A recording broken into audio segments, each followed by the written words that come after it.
Hello, and welcome back to the Fae Banner Review, where we talk about Fire Emblem Echoes Shadows of Valentia. You think Shadows of Valentia gets content? Today, we have a brand new Engage banner featuring a bunch of the Fel Xenologue DLC characters and everyone's favorite banner crasher, Yunaka.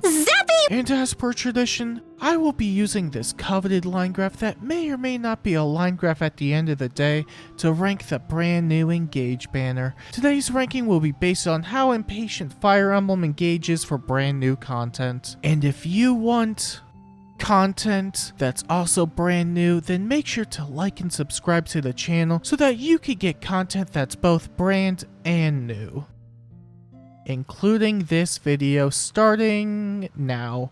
First up, we have Nell, and she's our latest and greatest rearmed unit. Okay, well maybe not greatest, more like okayest, because she's not great. Let's see. Nell comes with Arcane Fel Arts, which is a slaying adaptive Dragonstone that grants stats, true stats, even more true stats, breath, and a special jump of 1 before her first attack. She also comes with Protective, which inflicts Spectrum 5 and nullifies all bonuses off foes within 3 rows and columns centered on her, grants Spectrum 9 during combat, reduces pierceable damage reduction by 50%, grants additional true damage reduction during combat, inflicts Scowl, and deals 15 extra damage when her special goes off.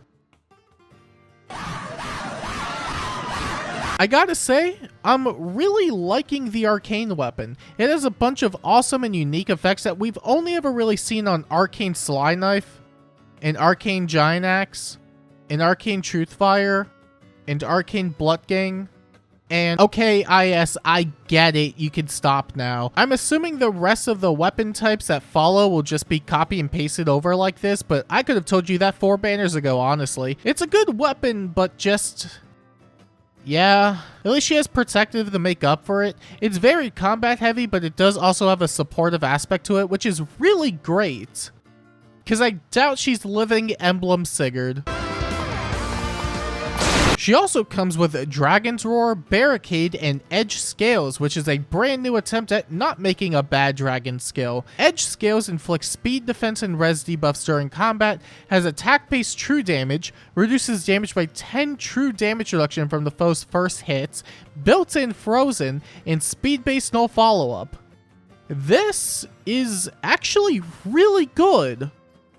Now convince everyone who invested Laguzfren onto their units to jump ship to this. That's right, you can't. Teehee, teehee, teehee. And other than that, that sure is Nell. She very much screams fodder considering how overloaded her kit is for inheritance. Also, since she gets the copy and paste stuff from earlier banners, I get the copy and paste jokes from earlier videos. Next time, make your units more engaging, IS.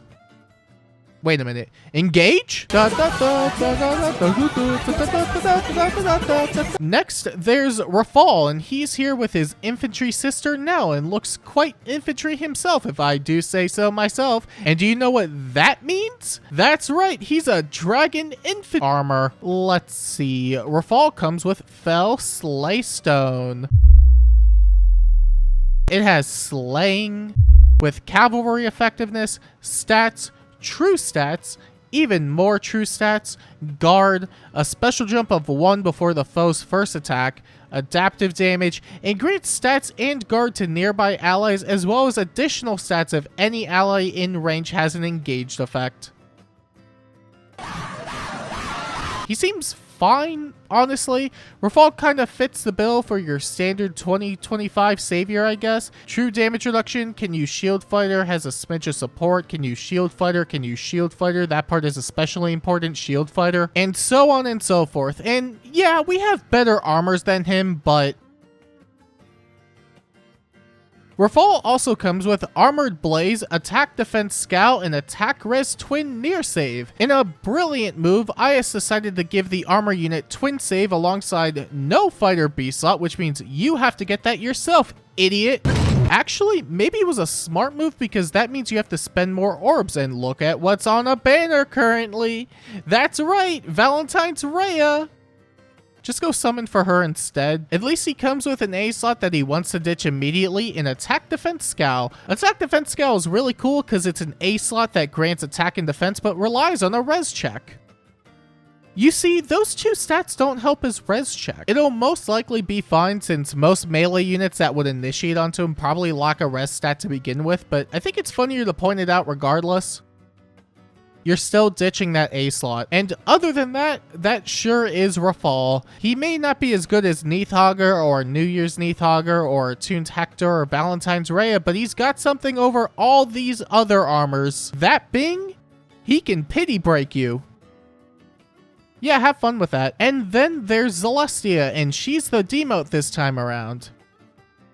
Yeah, let's see. Celestia has Grand Lantern, which grants attack and res bonuses during combat, and at the start of the turn grants breath and terrain bypass statuses to herself for 1 turn.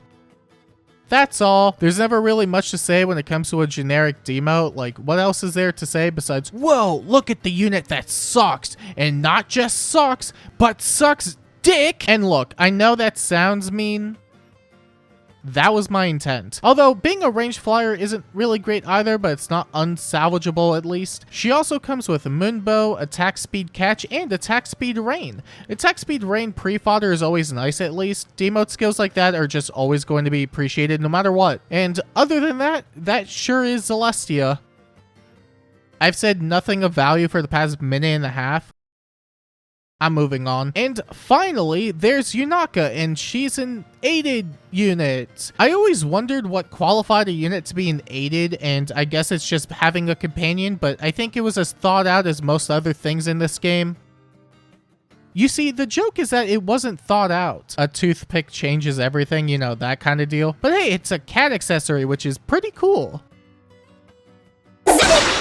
Let's see. Yunaka comes with Hidden Blade, which is a slaying dagger that grants stats, true stats, a special jump on her first attack, a special jump on her first follow-up attack, breath, and at the start of the turn inflicts speed and defense penalties, sabotage, and discord to the nearest foes. She also comes with Train to Kill, which has built-in pass, a bunch of warping, 10 extra attack and speed, full no follow-up, 50% damage reduction shredding, and if she initiates combat, she gets brave attacks.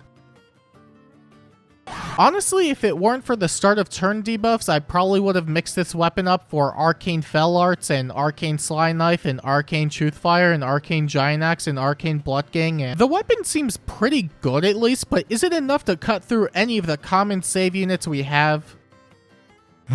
At least she also has Train to Kill to help her out at least. That said, the conditions on Train to Kill are somehow even more free than the standard 25% HP conditions every unit comes with. Like, how difficult would it be to meet the condition of there is an ally or there is terrain? It wouldn't really be any different from if Yunaka is deployed or if unit breathes or if player opens Fire Emblem Heroes. Actually, that last one would be a difficult condition for most people. Also, unrelated, but can I just say how much I hate reading this sentence? If any space within 2 spaces of unit meets any of the following conditions, unit can move to that space or any space within 2 spaces of that space. I am going to have a stroke. Also, I don't think I could fit in any sort of space pun or joke here because if I did, I end up like... Yunaka also comes with actual inheritable skills including lethality, full disarm, and a new C slot in active lookout, or I say new, but it's really just based on a pre-existing skill from 2 months ago. Active lookout grants Canto 2 after an action, allows a unit to swap with any ally from 2 spaces away during Canto, gets 4 attack and speed during combat, and when initiating combat grants Desperation. It's just Lookout Force again, but with penalty neutralization swapped out for Desperation. Or should I say, distance swapped, But yeah, it's a pretty solid skill. Kid named Hardy Bearing, kid named, shut up. And other than that, that sure is Yunaka. She attacks twice and, she gives out a cat, I guess. I actually think more people might care about the cat accessory than whatever Yunaka does as a unit, which, honestly, who can blame them? We also have our freebie in Gris, and we know literally nothing else. He'll probably get a PRF like the other hounds, but depending on what they do with him, he could either end up like a Marnie or end up like a Mavier. That means good or bad. Marnie did get holdout, so I guess it's plausible that Gris gets Warp Ragnarok, although he'll probably need a bit more to really get going, because warping 6 spaces doesn't mean anything when you lose to a far save. I'd ask for Nova on top of it, but I feel like that's pushing it for a free-to-play unit. Will he be good? I don't know. Do I want him to be good? I don't know. Will he be just as annoying as Marnie if he gets Warp Ragnarok? Very.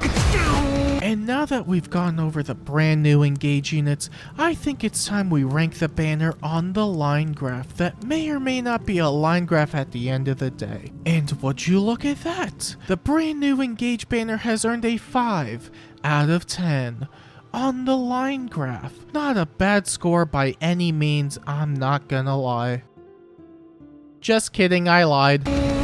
But yeah, it's just kind of average, which is fine. And you may be wondering to yourself, should I engage with the new banner? And let me just say, that pun was bad. You should feel bad for thinking that. But as for whether or not you should summon on the banner, the answer, it might be worth skipping, actually. Nell, from a value proposition, is really good, all things considered. She has a really amazing fodder for a rearmed unit out of the gate. She's a decent enough support unit as is, and she doesn't seem too bad for combat either. Rafal is pretty decent too, but if you want a save unit that just works out of the box, then you're better off summoning for Valentine's Rhea, or a tuned Hector, Neathhogger, or even New Year's Neathhogger next month on a Hero Rises. Just don't bother with Rafal, TBH. 2BH, to be quite H. And Yunaka seems pretty solid as a nuke, but of course aided units don't function like rearms and attune, so foddering one will lose the copy, and this is why the world is a cruel and unjust place. There's no harmony in the universe, the only constant is suffering. Oh my god, Kitty! Even with everything on here, there's just a lot of stuff both currently active and coming up that might be worth the orbs more, especially since there should be a new emblem next month alongside the Hero Rises banner. Hard to say whether it's really worth summoning on in the end, but you could always do worse. Actually, I don't think you could do worse at the moment. Ivy lost Choose Your Legends.